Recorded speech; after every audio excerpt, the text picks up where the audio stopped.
श्रियकान्ताय कल्याणनिधये निधयेतिनाम् श्रीवेङ्कटनिवासाय श्रीनिवासाय मङ्गलम्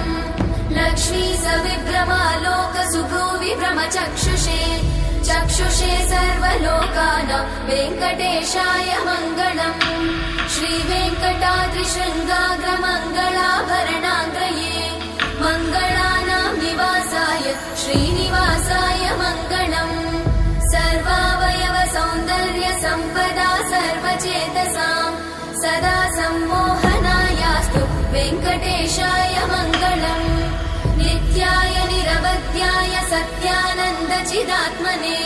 सर्वान्तरात्मने श्रीमद् वेङ्कटेशाय मङ्गलम्